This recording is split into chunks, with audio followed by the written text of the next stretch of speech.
한 가지만 그 추가 보충 설명 잠깐 하고요. 저기 의사표시 효력 발생 보겠습니다. 아까 채권은 가장 양도에서 변제 전의 채무자,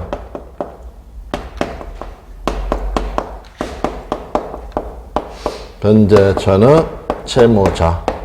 이 사람은 허위 표시에서 제3자였나요? 아니었나요? 제3자입니까? 아닙니까? 아니죠. 여기 변제를 했다면 새로운 이행관계를 맺은 건데 아직 변제를 안 했으니까 제3자도 아니다. 할 게 아니고 아까 책에서도 봤고 방금 여기 OX에서도 봤고. 근데 그러면 지금 이 문장에서 채권은 진짜 채권인가요? 가짜 채권인가요?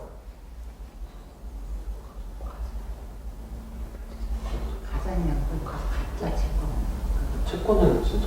그렇죠. 지금 가장이라는 단어는 어디에 붙어 있냐면 여기에 붙어 있는 겁니다. 채권이 지금 가짜란 말이 없습니다. 그러니까 이건 아까 어떤 상황인 거냐 한번 보십시오. 우리 채권자 A의 강제집행을 피하기 위해서 갑이란 애가 재산이 만약에 부동산이 있으면 소유권을 가장 양도한 거고 빼돌린 거고, 부동산은 없고 채권을 가지고 있다. 채권을 빼돌린 겁니다.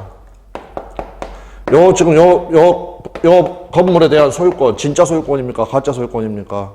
진짜 소유권이죠. 이거 빼돌린 겁니다, 지금. 그러니까 그 상황에서 이번에는 재산 빼돌리는데 재산이 부동산이나 뭐였나요? 채권을 빼돌린 겁니다.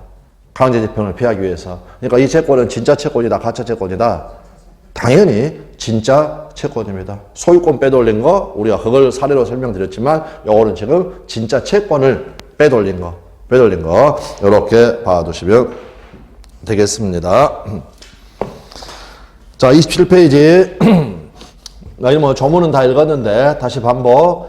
111조 의사표시 효력 발생 시기이랑 상대방이 있는 의사표시는 상대방에게 도달한 때에 그 효력이 생기죠. 이항 의사표시자가 그 통지를 발송한 후에 사망하거나 제한능력자가 되었다. 고려된다, 안 된다? 안 된다. 영향을 미친다, 안 미친다? 안 미친다. 즉 의사표시 효력에 영향을 미치지 않는다라는 거. 다음 도돌주의 원칙 의의 관련 1번 의사표시의 도달이란 사회통념상 상대방의 통지의 내용을 알 수 있는 상태에 놓여 있는 것을 말한다. 아는 걸 말하는 게 아니라. 따라서 2번 의사표시 도달은 상대방의 통지를 현실적으로 수령하거나 통지의 내용을 알 것까지는 필요로 하지 않는다. 따라서 3번 상대방이 정당한 사유 없이 통지의 수령을 거절한 경우에도 그가 통지의 내용을 알 수 있는 객관적 상태에 놓인 때 의사표시 효력이 생긴다. 최종 결론. 매매 계약을 해지하겠다는 내용 증명 우편이 상대방에게 도착하였으나 상대방이 정당한 사유 없이 그 우편물의 수취를 거절하였다. 해지 의사표시가 도달한 것으로 볼 수 있다라는 것. 다음 판례가 위에 도달 추정 판례가 있고 밑에 도달 의제 판례가 있습니다. 추정 판례는 내용 증명이나 등기 우편 이걸로 발송했다. 도달이 추정된다, 안 된다? 된다. 그런데 이와 달리 일반 우편으로 발송되었다. 그 사실만으로는 그 우편물이 상당 기간 내에 도달하였다고 추정할 수가 없다. 따라서 도달, 즉 송달 효력을 주장하는 측에서 증거에 의하여 도달 사실을 증명하여야 한다라는 것. 다음 도달 의제 판례가 있습니다.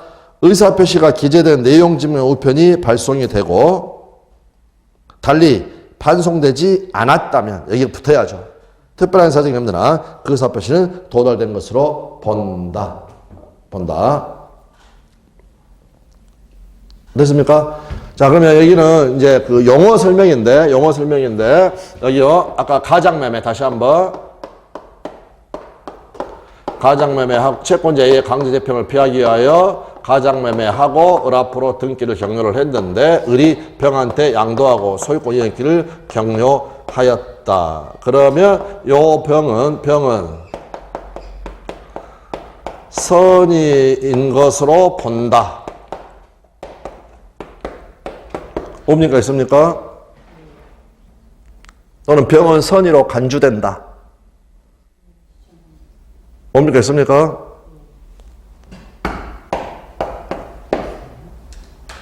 틀린 겁니다. 선의로 뭡니까? 추정된 겁니다. 본다고 추정하고 같습니까? 다릅니까? 완전 다른 겁니다. 완전 다른 거. 그래서 그 영어 설명을 드리려고 하는 겁니다. 그런데 일단 여기 지금 지문은 일부러 추정하고 그 다음에 본다. 이거를 막 구별해서 할 필요는 없습니다. 근데 이거를 제외한 다른 부분에서는요, 추정된다라는데 만약에 간주된다, 본다, 의제된다 라고 하면 그거는 틀린 겁니다. 그래서 추정하고 간주는 완전 다른 겁니다. 추정은 그냥 증명 책임의 문제입니다. 증명의 문제. 그래서 추정이 돼버리면 반대 사실을 증명하는 겁니다. 반대 사실을 증명. 그런데 간주는 그냥 제 표현에 따르면 입법자가 결단을 내려가지고 이렇다라고 단정해버린 겁니다. 입법자의 결단.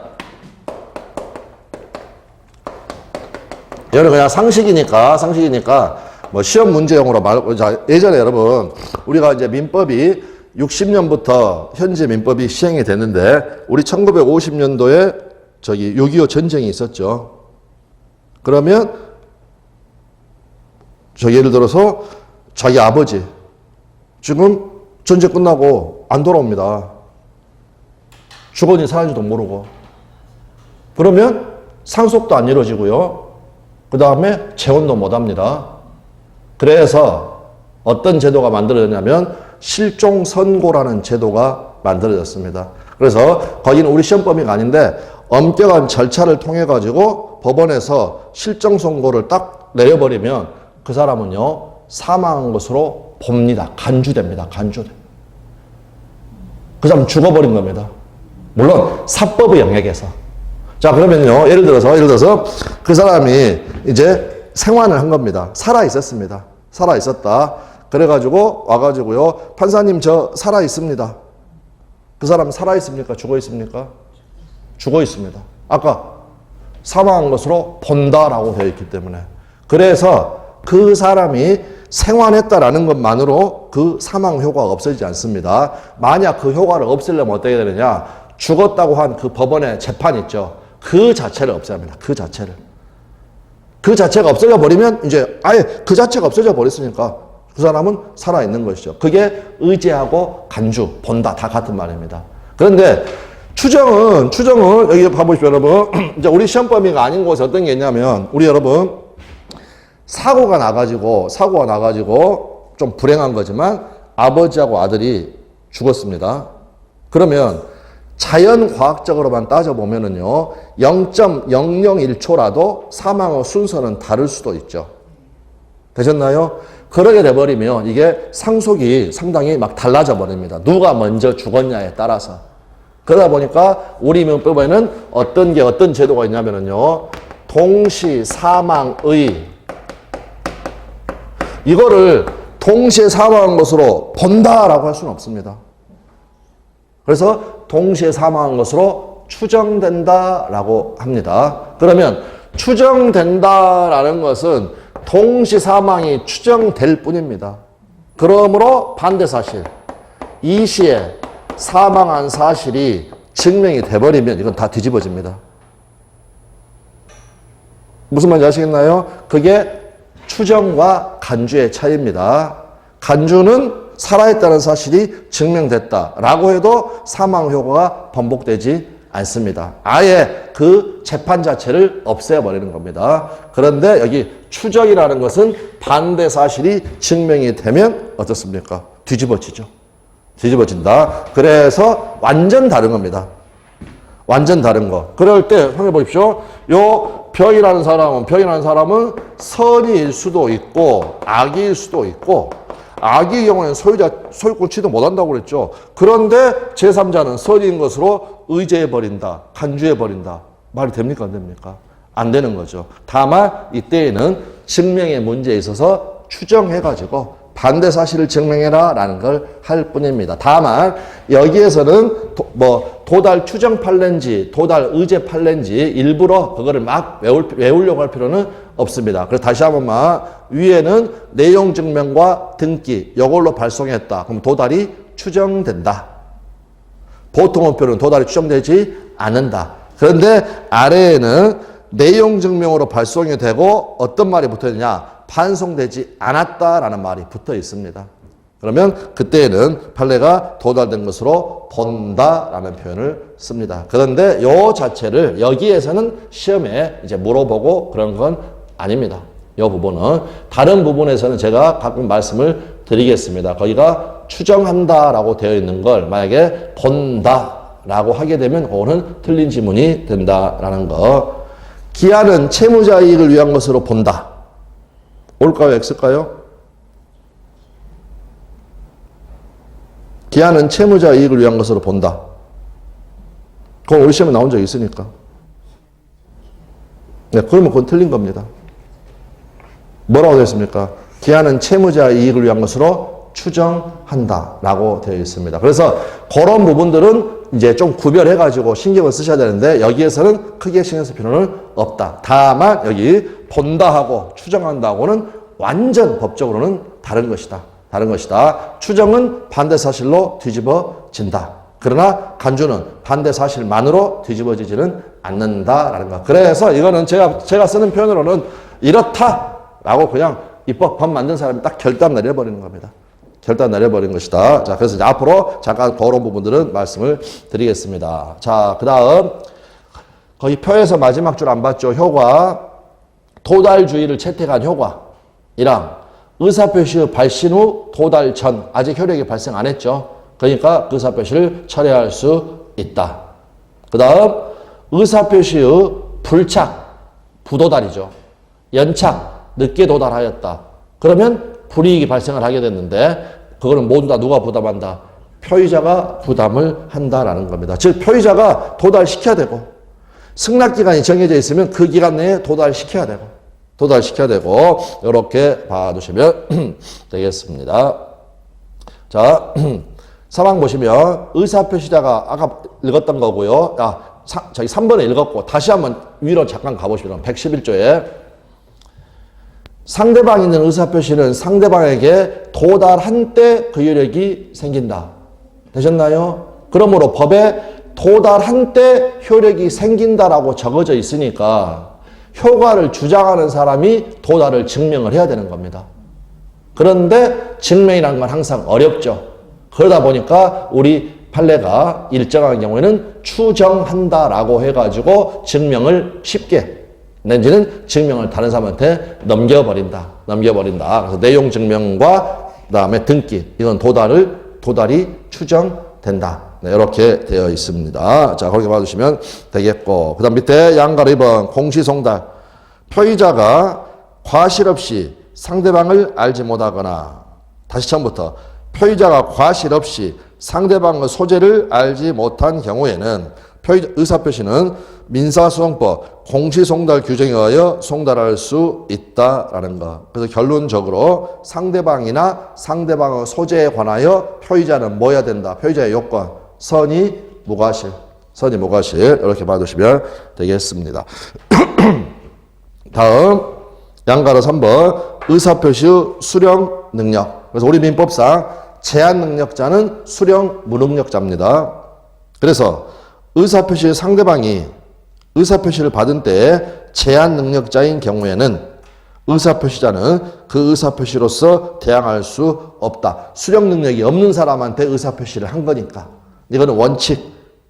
단서. 다만 그 상대방의 법정 대리인이 의사표시가 도달한 사실을 안 후에는 도달을 주장할 수 있다. 법정 대리인이 도달한 걸 알았으니까. 자, 넘어가시고요. 자, 지난번에 우리가 저기 뭡니까?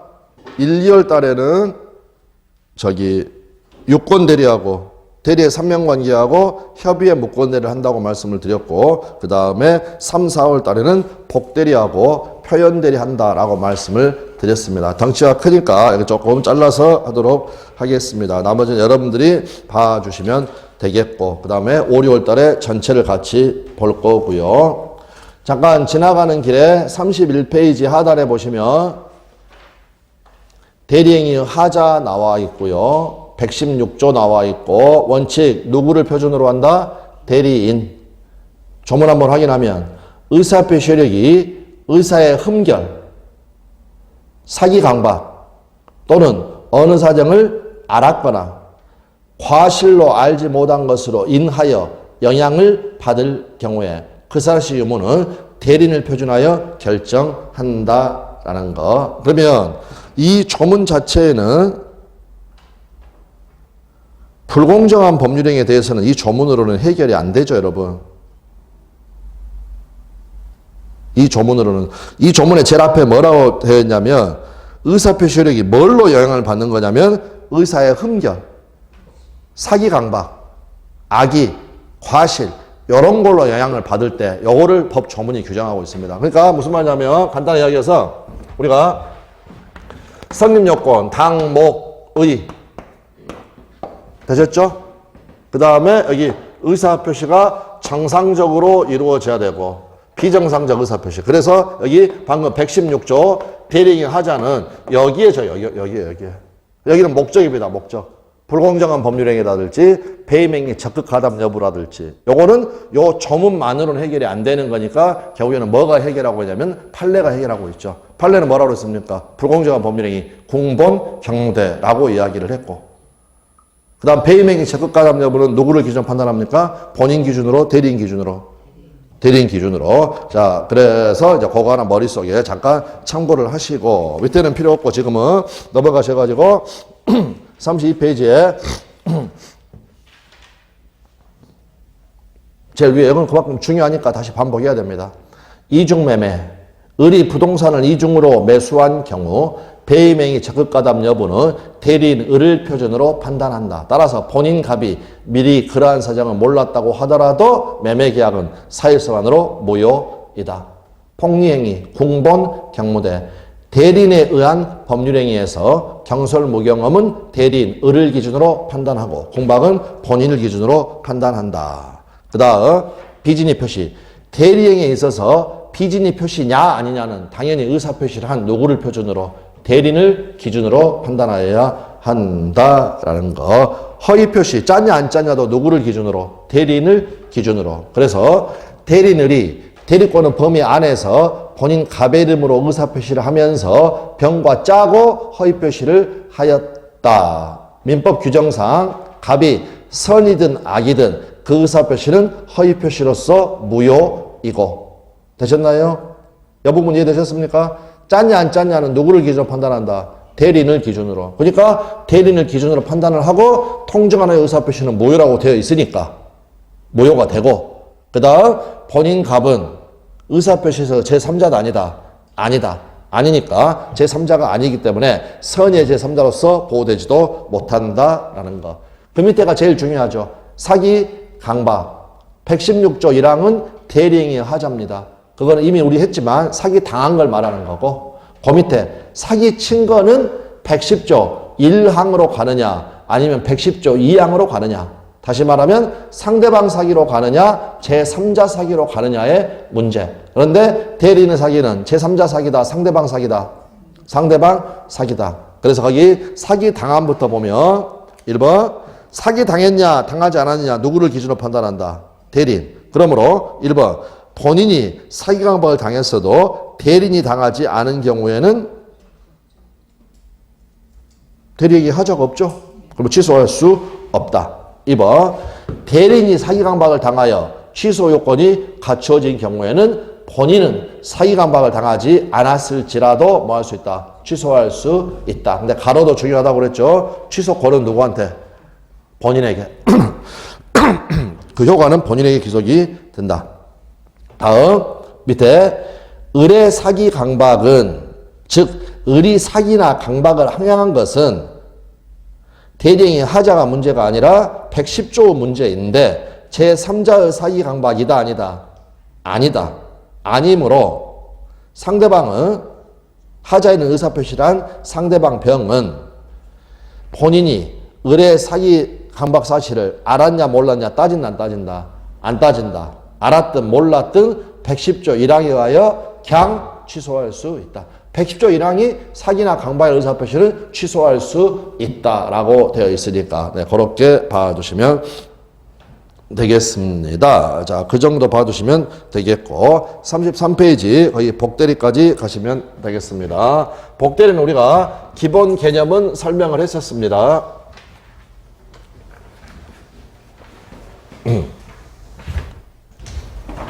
그래서 갑, 을, 병, 정 복대리 대리인이 매매계약 체라고 대리권 줬죠. 자신의 권한 내의 행위를 행하게 하기 위하여 이 복대리를 선임을 한 건데 우리가 떠올려야 되는 어떤 단어? 자본. 자본이 뭐였나요? 복대리를 풀면 대리인이 본인의 이름으로 자신의 이름으로 선임한 자신의 대리인, 즉 대리인 자신의 대리인 본인의 대리인 자본 의존 그래서 의뢰대리권이 소멸하면 병의 복대리권도 소멸한다. 그 다음에 언제나 이거 뭐였습니까? 병은 언제나 임의 대리인이다. 요 을이라는 사람이 임의 대리인이든 아니면 법정 대리인이든 요 을이 선임한 복대리는 언제나 무슨 대리이다? 임의 대리인이다. 복임행위는 대리행위다 아니다? 대리행위가 아니다. 왜? 대리행위는 본인의 이름으로 하는 거고 이거는 자신의 이름으로 하는 거니까 대리행위가 아니다. 그래서 그 개념, 기초 개념은 여러 번 말씀을 드렸습니다. 이제 오늘 이걸 바탕으로 해가지고 몇 개를 더 보도록 하겠습니다. 자, 그래서 복대리, 의와 성질 1번 복대리는 대리인이 자본, 자신의 이름으로 선임한 본인의 대리인이다. 대리인의 대리인이다? 틀린 지문. 본인의 대리인과 동시에 대리인이다 라고 해도 틀린 지문. 대리인은 대리인 자체가 아니죠. 네, 그렇게 봐주시면 되겠습니다. 2번, 복임행위는 대리행위가 아니다. 3번, 복대리는 그 권한 내에서 본인의 이름으로 법률행위를 한다. 4번, 복대리권은 대리권의 존재와 범위에 의존한다. 5번, 복대리는 언제나 임의 대리인이다. 따라서 법정 대리인이 선임한 복대리인도 임의 대리인이다라는 거 이렇게 봐두시면 되겠습니다. 자, 그리고 우리가 이제 이번 시간에 봐야 될 게 거기 복임권과 책임 요 부분을 봐야 합니다. 그런데 이거는 지금 표로 돼 있어 가지고요. 일단은 법령집을 통해 가지고 그 자체를 공부를 하고 여러분들이 읽어 봐 주시면 되겠습니다.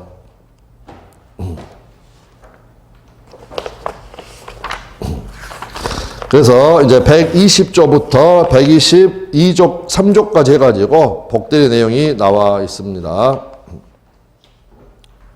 일단 제목만 보겠습니다. 120조의 제목은 뭐라고 되어 있냐면 임의 대리인의 복임권 이렇게 되어 있습니다. 121조는 뭐라고 되어 있냐면 임의 대리인의 복대리인 선임의 책임 이렇게 나와 있습니다.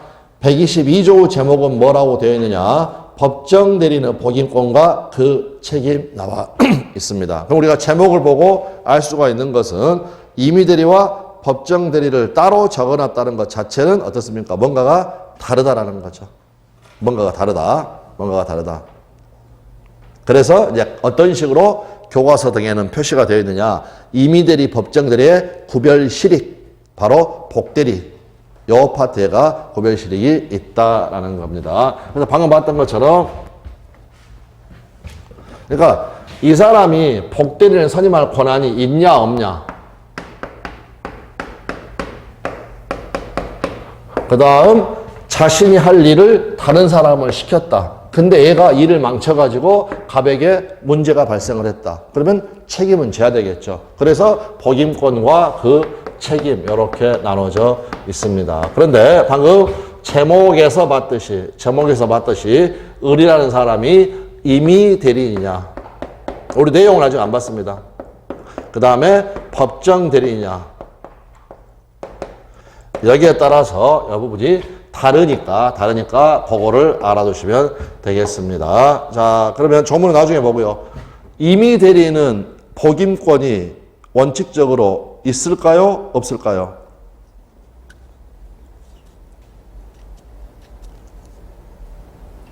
상식입니다. 상식.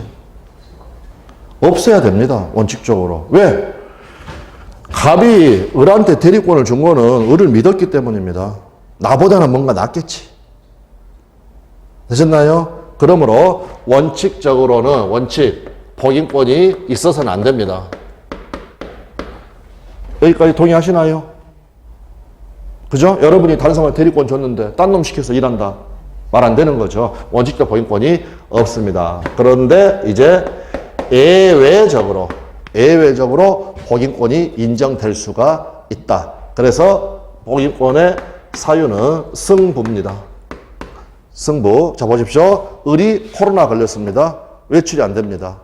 그래서 갑한테 전화를 했습니다. 내가 다른 사람 복대는 선임해도 되겠느냐? 했더니 큰 문제 없어. 승낙했죠. 되셨나요? 그러면 본인이 승낙했으니까 복대리인 선임할 수도 있는 권한을 줘도 문제가 없다라는 겁니다. 자, 그 다음 지난번에 우리가 처음에 설명할 때 어떤 식으로 말씀을 드렸냐면 이제 급하니까 급매로 좀 팔아달라라고 하고 얘는 여행 가버린 겁니다. 그런데 코로나에 걸렸습니다. 전화했습니다. 전화도 안 받습니다. 그게 바로 뭡니까? 부득이한 사유. 그 부득이한 사유가 어떤 것인가? 이건 우리가 따질 필요가 없습니다. 그래서 부득이한 사유가 있으면 예외적으로 어떻습니까? 복대를 선임할 수 있다라는 거 이렇게 되어 있습니다. 자, 그래서 거기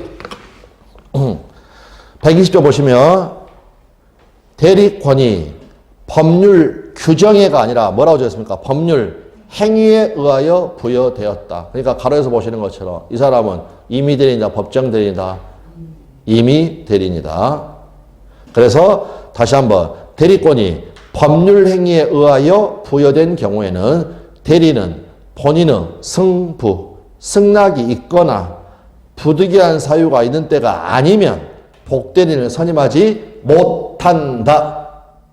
이 말이 원칙적으로 복임권이 있다 없다? 없다. 이렇게 되어 있습니다. 자, 그 다음 법정 대리인 같은 경우에는요. 자, 122조에 보시면 내려오셔가지고 법정 대리인은 가로는 건너뛰고요. 그 책임으로 복대리인을 선임할 수 있다. 무슨 말이냐면 아빠는요. 슈퍼맨이 아닙니다.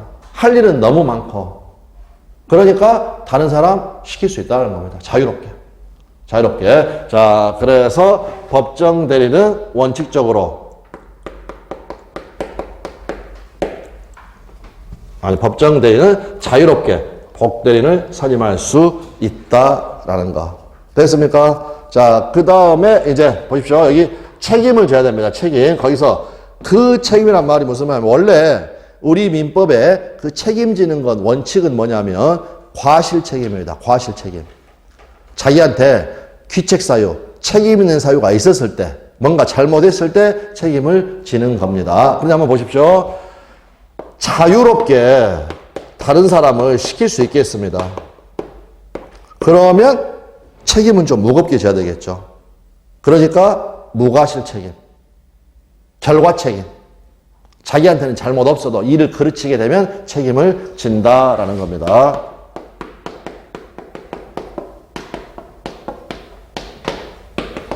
무슨 말씀이 아시겠죠? 그래서 법정 대리는 그 책임으로 복대리인을 선임할 수 있다. 그럴 때 거기 그 책임으로 가로해가지고 뭐라고 적어져 있습니까? 무과실 책임이다. 억지로 외울 필요도 없습니다. 자유롭게 딴 사람을 뽑을 수 있대 책임은 무겁게 져라.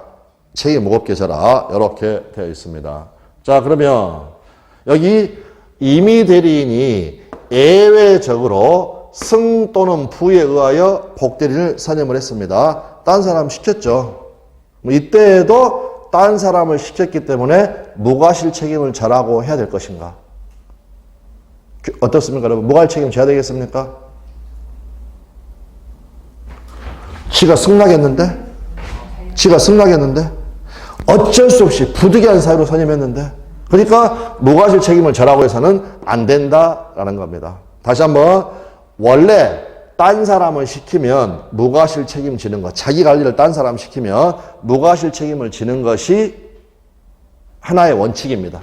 하나의 원칙. 그런데 이거는 딴 사람을 시키게 된 과정에 본인의 승낙이 있었습니다. 또는 부득이한 사유가 있었습니다. 그러니까 이때는 무과실 책임이 아니라 과실 책임입니다. 그럴 때 보십시오, 여러분. 자, 을이 갑한테요. 야, 내가 복대리인 뽑아도 되겠느냐? 라고 했더니 갑이 승낙했죠. 그래도 잘 뽑아야죠.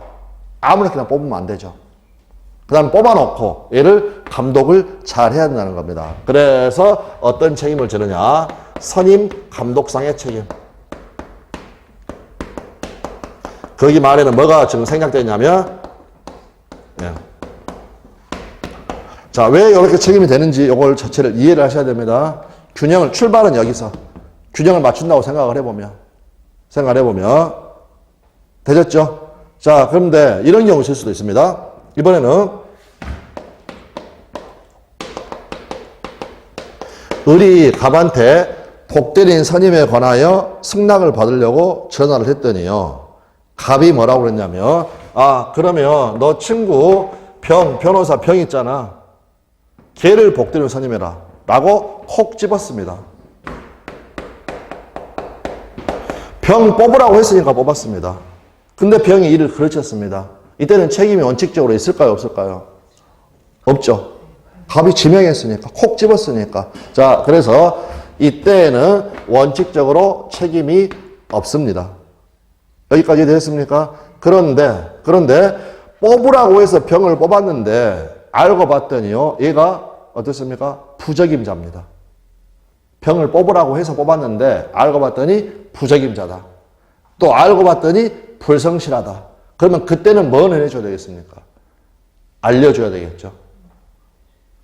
또는 뭘 해야 되겠습니까? 잘라야죠. 그래서 통지, 해임, 태만 책임. 통지, 해임, 게을리한 거. 요때가 아니면 책임이 없다라고 법에 적어져 있습니다. 그래서 그 세 개의 조문은 요 내용을 이야기를 하고 있는 겁니다. 자, 그래서 다시 이제 조문 읽어보겠습니다. 121조. 아까 넘어갔던 거. 임의 대리인은 복대리인 선임의 책임. 1항. 전조 규정에 의하여, 즉 승부에 의하여 대리인이 복대리인을 선임한 때에는 본인에게 대하여 그 선임 감독에 관한 책임이 있다.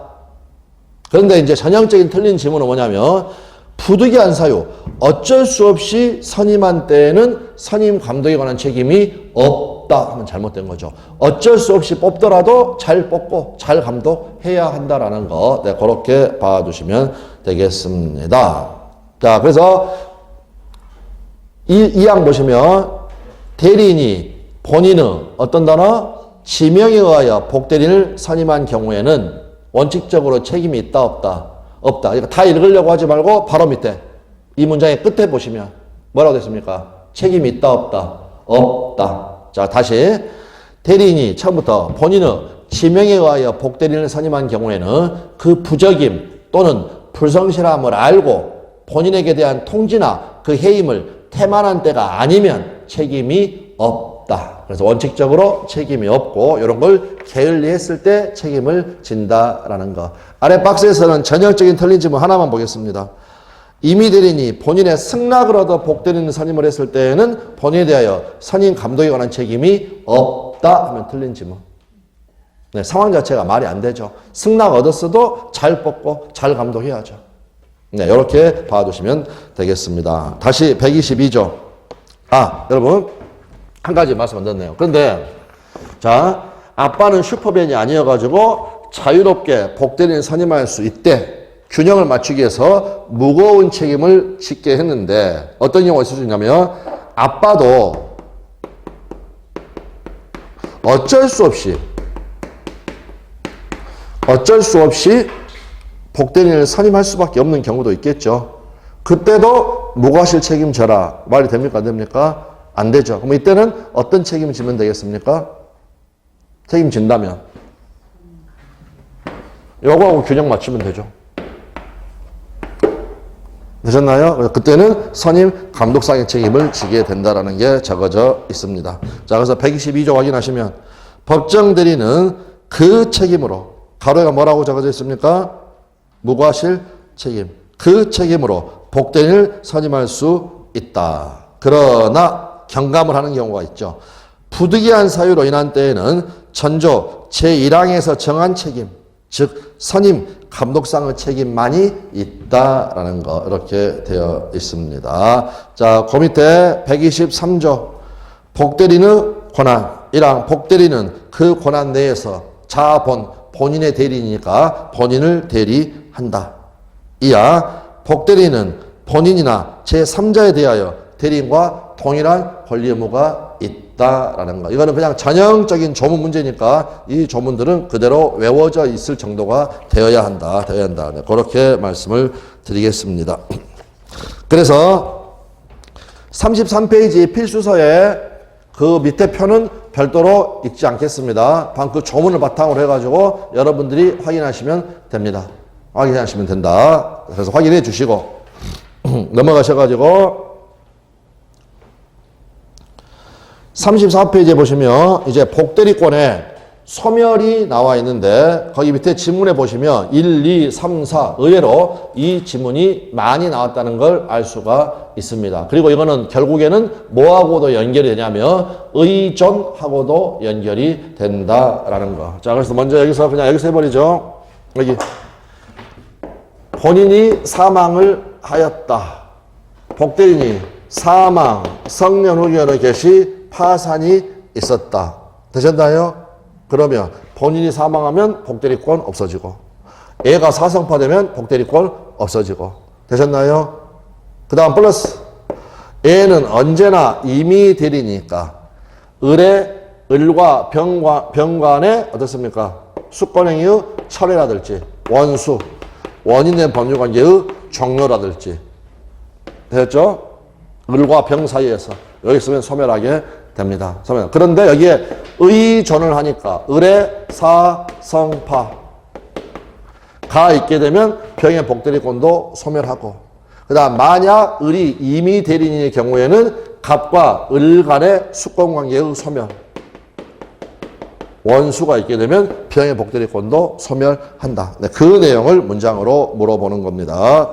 자, 그래서 거기 소멸 첫 번째 제일 위에 대리권 일반의 소멸 원인 즉 본인의 사망과 복대리인의 사성파에 의하여 복대리권은 소멸한다.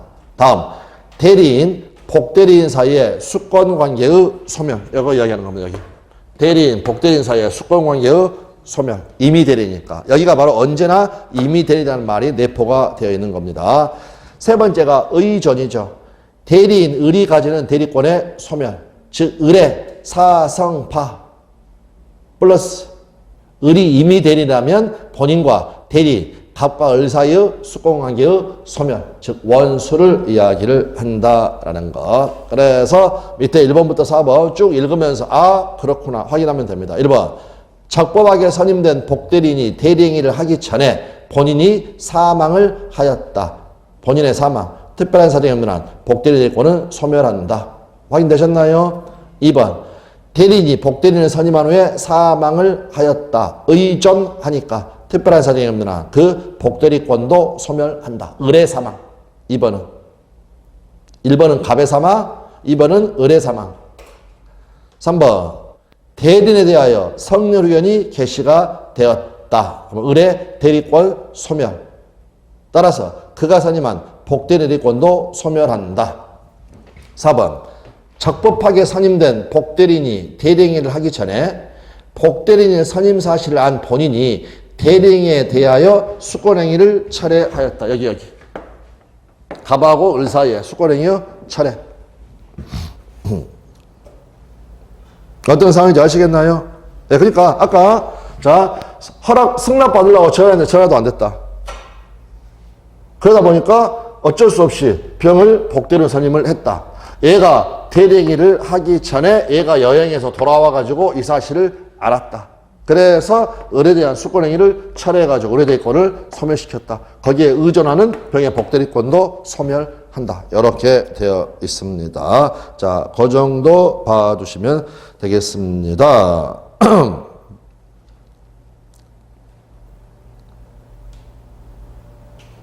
그 다음 거기 밑에 판례는 여러분 나중에 하셔도 되겠습니다.